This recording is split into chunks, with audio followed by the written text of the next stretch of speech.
Hello everyone, स्वागत है आपका मेरे channel excellence in education world पर।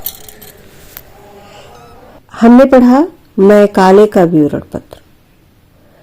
मैकाले का भारत में भारी विरोध होने लगा। प्राच्य पाश्चात्य विवाद अपने चरम पर पहुंच गया।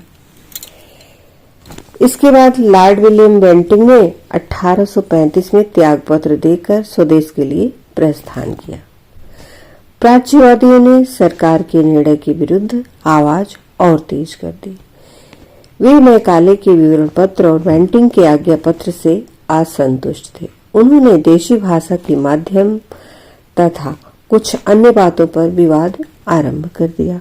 जब लॉर्ड ऑकलैंड गवर्नर जनरल नियुक्त होकर भारत पहुंचा, तब उसने स्थिति को पर्याप्त गंभीर पाया।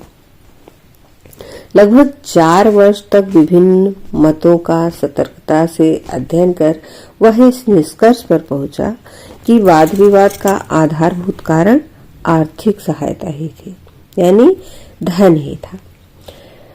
उसने चालाकी दिखाई और सोचा कि यदि प्राच्यवादियों को शिक्षा संबंधी व्यय के लिए कुछ ज्यादा धन दे दिया जाए तो वे चिल्लाना बंद कर देंगे। इस बात को दृष्टिकोण में रखते हुए उसने 24 नवंबर 1839 के विवरण पत्र में अपने विचारों को इस प्रकार से व्यक्त किया। सुनिए। प्राच्य शिक्षालयों को पूर्ववत चलने दिया जाए और उनकी उतनी ही आर्थिक सहायता दी जाए जितनी कि बेंटिंक के आज्ञा पत्र से पूर्व दी जाती थी। प्राच्य शिक्षालय प्राच्य विषयों के शिक्षण कार्य की उचित पूर्ति करने के पश्चात अंग्रेजी की कक्षाएं भी खोल सकते हैं। प्राच्य शिक्षालयों में पढ़ने वाले समस्त विद्यार्थियों में से 1/4 यानी 1/4 को छात्र वृत्तियां दी जाएं। निश्चित धनराशि में से लाभप्रद प्राच्य पुस्तकों का मुद्रण एवं प्रकाशन कर सकते हैं। योग्य अध्यापकों को पर्याप्त वेतन दिया जाए। इस योजना को पूर्ण करने में यद्यपि 31,000 रुपया वार्षिक व्यय और बढ़ गया, तथापि इससे प्राच्य शिक्षा समर्थक शांत हो गए और वे इस बात पर हामी भर दिए राजी हो गए। वस्तुतः उस समय भूमि कर में पर्याप्त वृद्धि हो गई थी और उसी अनुपात में शिक्षा के व्यय में भी वृद्धि होनी चाहिए थी, परंतु ऑकलैंड ने अल्प धनराशि देकर ही बड़ी ही चालाकी से प्राच्यवादी दल को शांत कर दिया। दूसरी ओर उसने अंग्रेजी भाषा के द्वारा यूरोपीय साहित्य, दर्शन तथा विज्ञानों के प्रचार के लिए 1 लाख से भी अधिक रुपया देकर प्राच्यवादी शिक्षा समर्थकों को प्रसन्न कर दिया। पाश्चात्यवादी शिक्षा समर्थकों को प्रसन्न कर दिया। ऑकलैंड का विवरण पत्र उसके चातुर्य, कुटिलता एवं होशियारी का परिचायक है। उसने प्राच्यवादियों को ऐसा मीठा जहर पिलाया कि उसकी मीठी बेहोशी में ऑकलैंड की नीतिपटुता को कोई समझ ही नहीं पाया, या यूं कहें कि कुछ लोगों ने समझा भी तो वे विरोध करते करते थक चुके थे।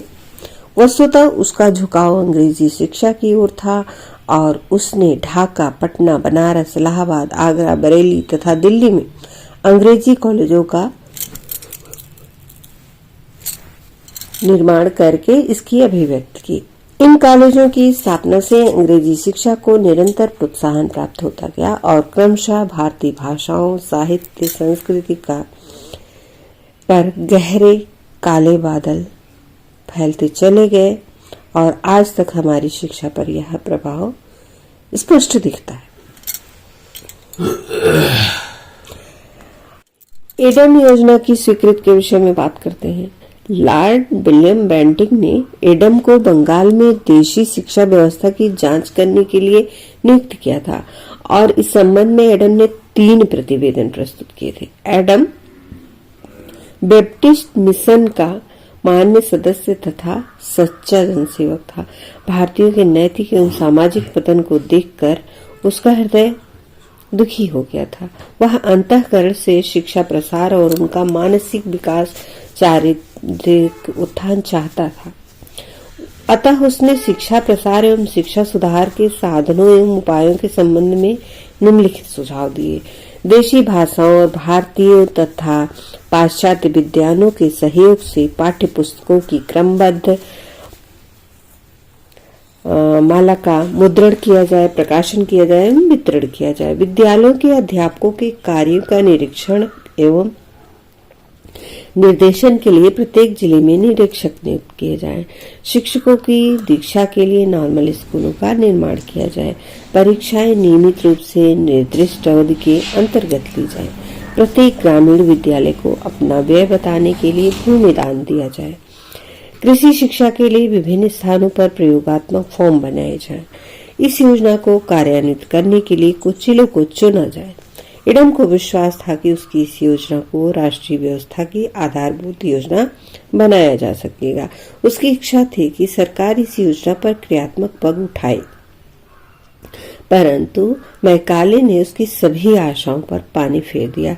उसने इस योजना के विरुद्ध अति दूषित रिपोर्ट भेजी। परिणामतः जब वह ऑकलैंड के समक्ष रखी गई तो निस्यंदन सिद्धांत पर हमने पहले ही वीडियो बनाया है, लेकिन फिर से आप इसी सिलसिले में सुनिए। निस्यंदन सिद्धांत का अभिप्राय है कि शिक्षा समाज के उच्च वर्ग को दी जाए और इस वर्ग से छन छन कर शिक्षा का प्रभाव जनसाधारण तक पहुंचे। जन समूह में शिक्षा ऊपर से छन छन कर पहुंचनी थी। बूंद बूंद करके भारतीय जीवन के हिमालय से लाभदायक शिक्षा नीचे को बहे, जिससे कि वह कुछ समय के लिए एक चौड़ी विशाल धारा में परिवर्तित होकर शुष्क मैदानों को सिंचित करे। भारत में ईसाई धर्म प्रचारकों का इस सिद्धांत में विश्वास था कि वे समझते थे कि यदि इस देश के सवर्ण हिंदुओं को ईसाई धर्म में दीक्षित कर दिया जाएगा तो निम्न वर्ग को इस धर्म में स्वीकारने में संकोच नहीं हुआ, क्योंकि इन वर्गों के व्यक्ति उच्च वर्ग के आदर्शों को अनुकरित करते थे। कंपनी के कर्मचारियों में मुंबई के गवर्नर जनरल की काउंसिल के सदस्य वार्डन ने 23 दिसंबर 1823 को अपने विवरण पत्र में यह लिखकर इस सिद्धांत की ओर संकेत किया था कि जनसाधारण को थोड़ी सी शिक्षा देने की अपेक्षा उच्च वर्ग के कुछ व्यक्तियों को अधिक शिक्षा देना उपयुक्त होगा। कंपनी के संचालकों ने 29 सितंबर 1830 के अपने आदेश पत्र में मद्रास की सरकार को लिखा था, शिक्षा की प्रगति उसी समय हो सकती है जब उच्च वर्गों के उन व्यक्तियों को शिक्षा दी जाए जिनके पास अवकाश है, उनका अपने देशवासियों पर प्रभाव है। मैकाले ने इस सिद्धांत का समर्थन करते हुए अपने विवरण पत्र में लिखा था, हमारी इस शिक्षा द्वारा एक ऐसे वर्ग की सृष्टि होगी जो रक्त एवं वर्ण में भारतीय होगा, परंतु पसंद, विचार एवं आचरण एवं विद्वता में अंग्रेज होगा। इन्हीं लोगों का यह कार्य हो कि भारतीय भाषाओं को परिष्कृत एवं संपन्न करके उन्हें जनता तक ज्ञान पहुंचाने में योग्य बनाया जाए। मैकाले के इस विचार का बंगाल की लोक शिक्षा समिति ने 1839 में समर्थन किया। लॉर्ड ऑकलैंड ने इस सिद्धांत को स्वीकार किया और इसे सरकारी नीति के रूप में घोषित करते हुए उसने लिखा, सरकार को समाज के उच्च वर्ग को ही शिक्षा देनी चाहिए जिससे सभ्यता छन छन कर जनता में पहुंचे। उस समय को लेकर 1870 तक इस सिद्धांत का प्रभाव भारतीय शिक्षा के क्षेत्र में बना रहा। इसके आधारभूत कारण क्या थे? इस सिद्धांत को सरकारी नीति का रूप प्रदान करने के अनेक आधारभूत कारण थे। पहला, ब्रिटिश सरकार को प्रारंभ में ऐसे व्यक्तियों की आवश्यकता थी अपना प्रभाव जमाने के लिए जिनको शिक्षित करके उच्च पद प्रदान करके राज्य को सुदृढ़ बनाया जाए। इसके लिए उच्च वर्ग की शिक्षा ही उपयोगी हो सकती थी, उनके लिए लोक शिक्षा नहीं हो सकती थी। दूसरा, सरकार के पास इतना धन नहीं था कि वह लोक शिक्षा का भार अपने ऊपर लेती, क्योंकि उनको तो अंग्रेजी को बढ़ाना था। तृतीय, अंग्रेजी माध्यम द्वारा उच्च वर्ग को शिक्षित करके उनके रहन सहन तथा आचार विचार को परिवर्तित करके निम्न वर्गों को सरलता पूर्वक प्रभावित किया जा सकता था।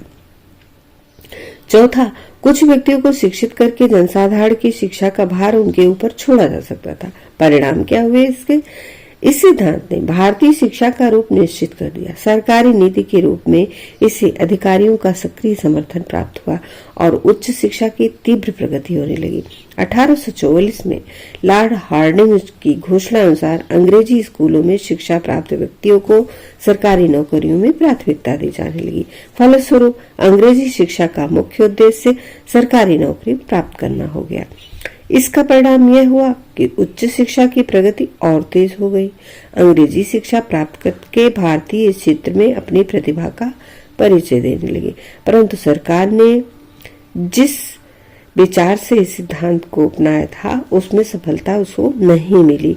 उच्च वर्ग को शिक्षित करके जनसाधारण तक ज्ञान नहीं पहुंचा, क्योंकि जो व्यक्ति शिक्षा प्राप्त करके उच्च पद पर आसीन हो जाते थे उनका जनता से कोई संबंध नहीं रह जाता था। फिर कोई क्यों ही आगे के लिए किसी को पढ़ाने की कोशिश करेगा।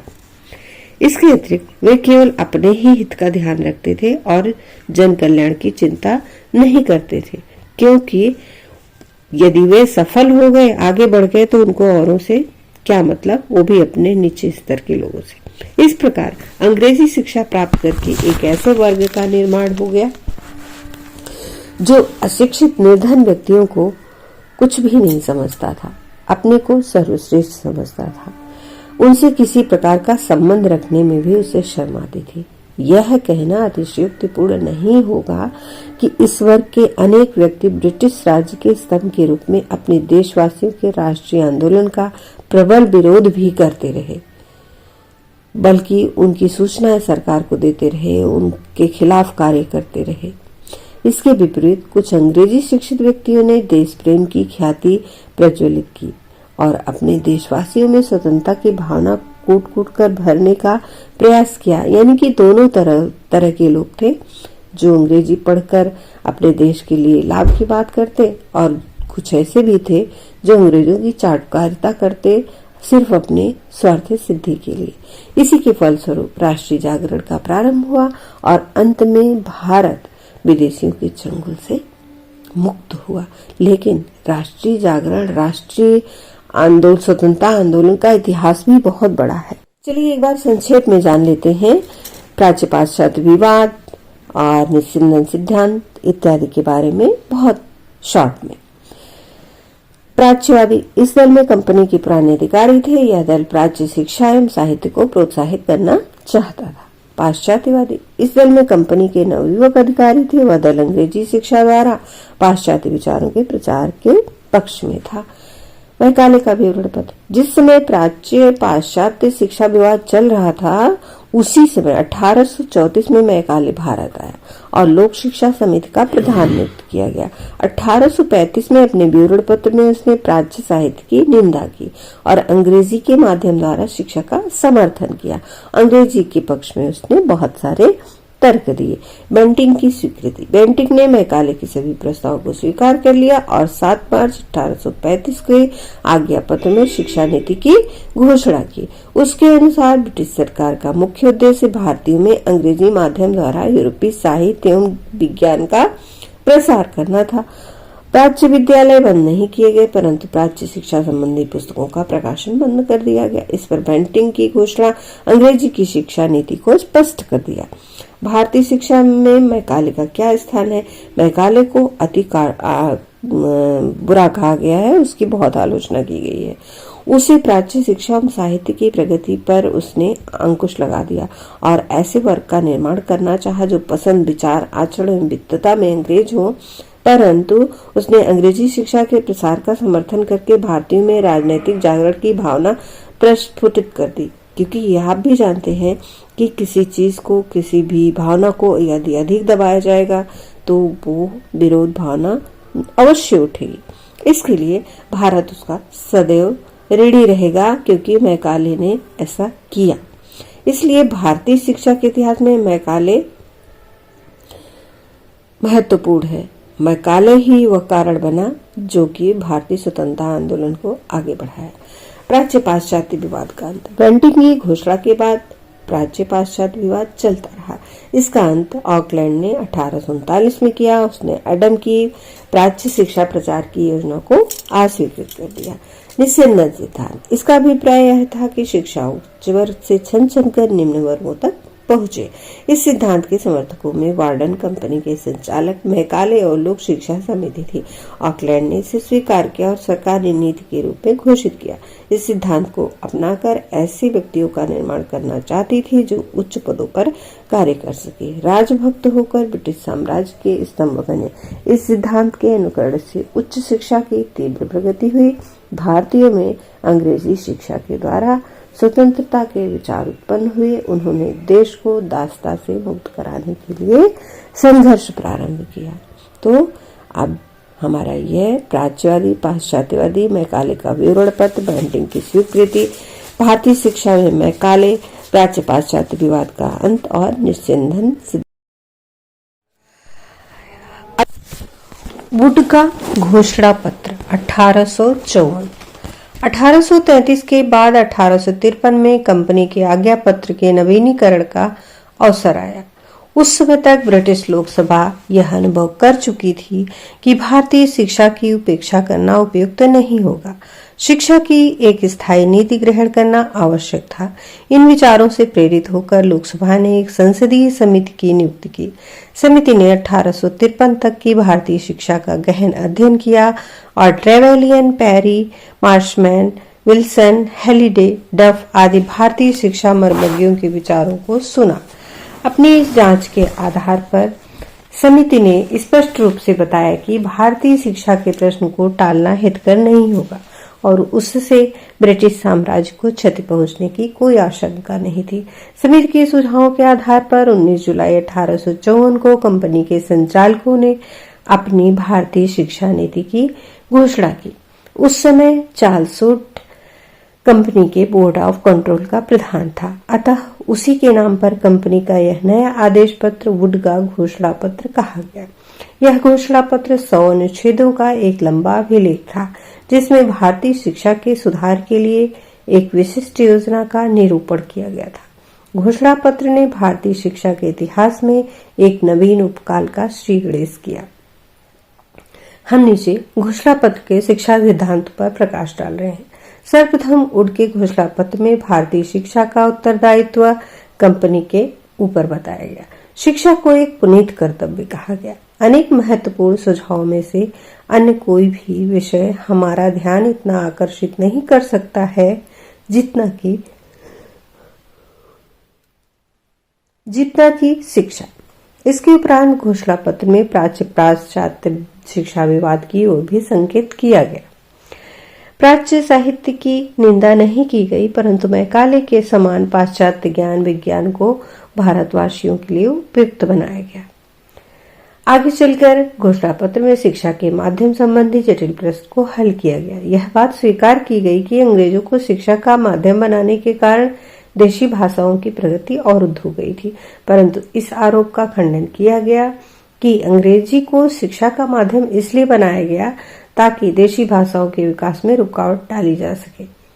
अंत में इस बात पर बल दिया गया कि अंग्रेजी व देसी भाषाओं को शिक्षा का माध्यम बनाया जाए। अब आइए जानते हैं घोषणा पत्र में मुख्य सिफारिशें क्या थी। शिक्षा के उद्देश्य को भारतवासियों तथा अंग्रेजी राज्य के हितों को ध्यान में रखकर निर्धारित किया गया। घोषणा पत्र में यह बात स्पष्ट की गई कि शिक्षा द्वारा भारतीयों की बौद्धिक एवं चारित्रिक उन्नति करने के साथ ही ऐसे व्यक्तियों को उत्पन्न करना था जो राज्य को सुदृढ़ बना सके और विश्वास के साथ राजपदों पर नियुक्त किया जा सके। पाठ्यक्रम के लिए भारतीय भाषाओं के साहित्य को ऐतिहासिक दृष्टि से महत्वपूर्ण बताया गया। कानून की दृष्टि से भी साहित्य का महत्व स्वीकार किया गया। इस प्रकार संस्कृत, अरबी, फारसी की उपयोगिता स्वीकार करके उन्हें पाठ्यक्रम में स्थान दिया गया, परंतु पाश्चात्य साहित्य एवं विज्ञानों का अध्ययन ही भारतीयों के लिए उपयुक्त समझा गया और कहा गया, हम बलपूर्वक घोषणा करते हैं कि जिस शिक्षा का प्रसार हम भारत में करना चाहते हैं उसका उद्देश्य यूरोपीय उच्च कला, विज्ञान, दर्शन, यूरोपीय साहित्य अर्थात संक्षेप में यूरोपीय ज्ञान है। घोषणा पत्र में यह भी बताया गया कि देशी भाषाओं में पुस्तकों का अभाव होने के कारण अंग्रेजी को शिक्षा का माध्यम बनाना आवश्यक है, परंतु यह बात स्पष्ट कर दी गई कि अंग्रेजी का माध्यम केवल उन व्यक्तियों के लिए होगा जो इस भाषा का समुचित ज्ञान रखते हों। और इसके द्वारा पाश्चात्य साहित्य एवं विज्ञान की शिक्षा प्राप्त कर सकें। अन्य व्यक्तियों के लिए शिक्षा का माध्यम देशी होगी। इस प्रकार अंग्रेजी और देसी भाषाओं को शिक्षा का माध्यम स्वीकार किया गया। यूरोपीय ज्ञान के प्रसार के लिए हम अंग्रेजी भाषा तथा भारत की देशी भाषाओं की ओर शिक्षा के माध्यम के रूप में देखते हैं और भारत के समस्त स्कूलों में उनको फूलते फलते देखना चाहते हैं। घोषणा पत्र में आदेश दिया गया कि भारत के प्रत्येक प्रांत में एक जन शिक्षा विभाग स्थापित किया जाए और उसका सर्वोच्च अधिकारी जन शिक्षा संचालक हो। उसकी सहायता के लिए उप शिक्षा संचालक, निरीक्षक तथा सहायक निरीक्षक नियुक्त किए जाएं। प्रांत की शिक्षा की व्यवस्था में उसके संचालन का भार शिक्षा संचालक पर होगा। वह प्रति वर्ष सरकार को शिक्षा विषयक रिपोर्ट भेजे। घोषणा पत्र में भी कहा गया कि उच्च शिक्षा प्रदान करने के लिए कोलकाता, मुंबई और यदि आवश्यकता हो तो मद्रास तथा अन्य स्थानों में विश्वविद्यालय स्थापित किए जाएं। इन विश्वविद्यालयों का निर्माण लंदन विश्वविद्यालय को आदर्श मानकर किया गया। प्रत्येक विश्वविद्यालय के लिए कुलपति, उपकुलपति तथा अभी सदस्य होंगे जो सरकार के द्वारा मनोनीत किए जाएंगे। इन सबको मिलाकर सीनेट बनाई जाएगी जो विश्वविद्यालय के नियम बनाएगी और उसका प्रबंध करेगी। विश्वविद्यालय अपने से संबद्ध कॉलेजों के विद्यार्थियों की परीक्षा लेगा और उपाधियां देगा। विश्वविद्यालयों में इंजीनियरिंग, कानून, देसी भाषाओं, संस्कृत, अरबी तथा फारसी की शिक्षा का प्रबंध करने के लिए विशेष रूप से उल्लेख किया गया। इस प्रकार घोषणा पत्र में प्राच्य भाषाओं के विकास की ओर समुचित ध्यान दिया गया, परंतु अंग्रेजी शिक्षा की मांग होने के कारण उनकी अपेक्षित प्रगति नहीं हो सकी। घोषणा पत्र में संपूर्ण भारत के क्रमबद्ध विद्यालयों की योजना पर बल दिया गया। इस योजना का स्पष्टीकरण करते हुए घोषणा पत्र में अंकित किया गया कि शिक्षा का ढांचा इस प्रकार हो जिसके आधार पर प्राथमिक विद्यालय हो, middle school, high school, college और उसके आधार पर विश्वविद्यालय है। इस योजना की रूपरेखा केवल इस अभिप्राय से तैयार की गई जिससे ज्ञान की अभिलाषी व्यक्तियों को क्रमबद्ध ज्ञान प्राप्त करने में किसी प्रकार की कठिनाई न हो। घोषणा पत्र में निस्यंदन सिद्धांत के अनुसरण किए जाने पर असंतोष प्रकट किया गया और यह स्वीकार किया गया कि जनसाधारण की शिक्षा की अवहेलना की गई है। अभी तक कंपनी के अधिकारियों का ध्यान वर्ग विशेष की शिक्षा की ओर था, उसी पर राजकोष का अधिकांश भाग व्यय किया जाता था। अतः घोषणा पत्र में कहा गया कि जनसाधारण को व्यवहारिक एवं लाभदायक शिक्षा देने की व्यवस्था की जाए। घोषणा पत्र में अंकित किया गया कि अब हमारा ध्यान इस अधिक महत्वपूर्ण प्रश्न की ओर जाना चाहिए जिसकी अभी तक अवहेलना की गई, अर्थात जीवन के सभी अंगों के लिए लाभदायक व्यवहारिक शिक्षा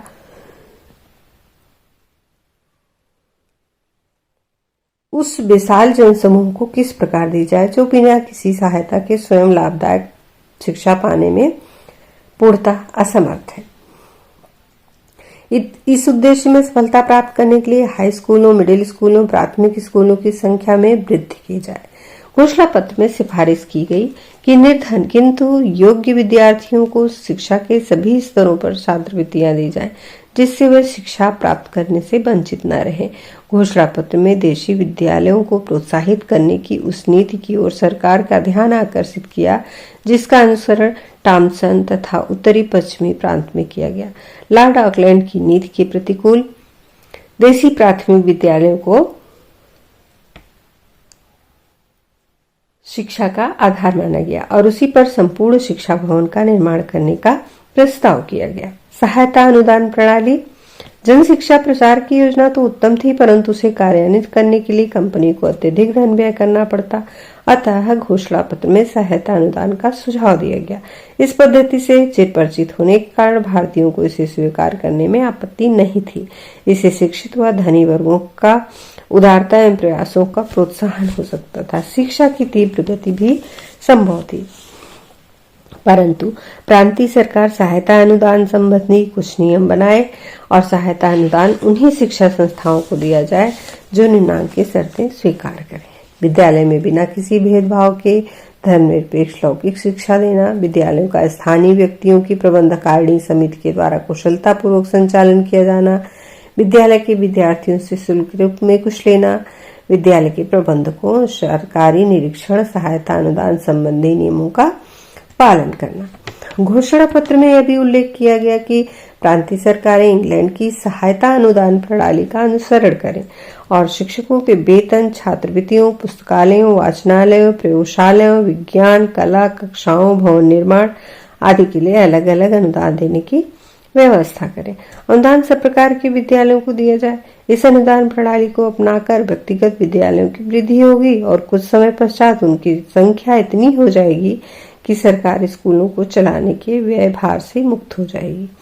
इन सरकारी स्कूलों को या तो स्थानीय स्कूल प्रबंधकों को हस्तांतरित कर दिया जाएगा या बंद कर दिया जाएगा। इस प्रकार कंपनी के संचालक थोड़ा सा व्यय करके राजकीय विद्यालयों की स्थापना एवं उनके संचालन के उत्तरदायित्व से बचना चाहते थे। घोषणा पत्र में सहायता अनुदान प्रणाली पर विशेष बल दिया गया। संभवतः इसका उद्देश्य मिशनरियों के शिक्षा कार्य को प्रोत्साहित करना था, क्योंकि उस समय व्यक्तिगत रूप से मिशन स्कूलों की बहुलता थी। शंका का समाधान हो जाता है। घोषणा पत्र के लिपिबद्ध किए जाने में डॉक्टर डफ ऐसे मिशनरियों का व्यापक प्रभाव पड़ा। अतः व्यापक रूप से यह बात स्पष्ट हो जाती है कि नवीन सहायता अनुदान प्रणाली का मुख्य उद्देश्य मिशनरियों के शिक्षा कार्य को पहले से अधिक प्रोत्साहन देना था। गुड के घोषणा पत्र द्वारा कंपनी के संचालकों ने यह इच्छा व्यक्त की इंग्लैंड के ढंग पर भारत के प्रत्येक प्रांत में अतिशीघ्र प्रशिक्षण विद्यालय निर्मित किए जाए। औषध, इंजीनियरिंग, कानून की भी प्रशिक्षण दिया जाए। संचालकों ने आशा प्रकट की छात्राध्यापकों को छात्रवृत्तियां, शिक्षकों को अधिक वेतन देकर शिक्षा विभाग को उतना ही आकर्षक बनाया जाए जितना अन्य राजकीय विभाग थे। घोषणा पत्र में स्त्री शिक्षा के लिए धन देने वाले व्यक्तियों की सराहना की गई और आदेश दिया गया कि उदारता पूर्वक नीति का अनुसरण करके उनको इस परम पुनीत कार्य के लिए अधिक प्रेरणा दी जाए। और यह भी कहा गया कि स्त्री शिक्षा के विद्यालय को सहायता अनुदान दिया जाए। संचालक गवर्नर जनरल की इस घोषणा से सहमत थे कि भारत में स्त्री शिक्षा को सरकार की स्पष्ट एवं मैत्रीपूर्ण सहायता प्राप्त हो। व्यावसायिक शिक्षा घोषणा पत्र में व्यावसायिक शिक्षा की ओर संकेत करते हुए लिखा गया कि ऐसे कॉलेजों, स्कूलों का निर्माण किया जाए जिसमें भारतीय विभिन्न व्यवसायों की शिक्षा प्राप्त कर सके। व्यावसायिक शिक्षा को प्रोत्साहित करने में संचालकों के दो उद्देश्य थे। इस शिक्षा को प्राप्त करके बेकार व्यक्ति कार्य में लग जाएंगे और सरकार के आभारी रहेंगे। व्यावसायिक विद्यालयों की स्थापना से भारतीयों का हित संभव होगा, सरकार को राजनिष्ठ मिल जाएंगे, प्राच्य साहित्य को प्रोत्साहन मिलेगा। घोषणा पत्र में प्राच्य साहित्य को प्रोत्साहन की सिफारिश की गई।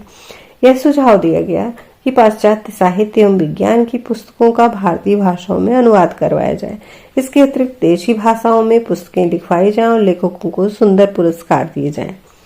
शिक्षा और रोजगार घोषणा पत्र में शिक्षित व्यक्तियों को सरकारी नौकरियों में लेने का आदेश दिया गया। यह बात स्पष्ट की गई कि नियुक्तियां करते समय व्यक्तियों की शिक्षा पर विशेष जोर दिया जाएगा। उन व्यक्तियों को प्राथमिकता दी जाए जिनकी शिक्षा योग्यता अन्य व्यक्तियों से अधिक है।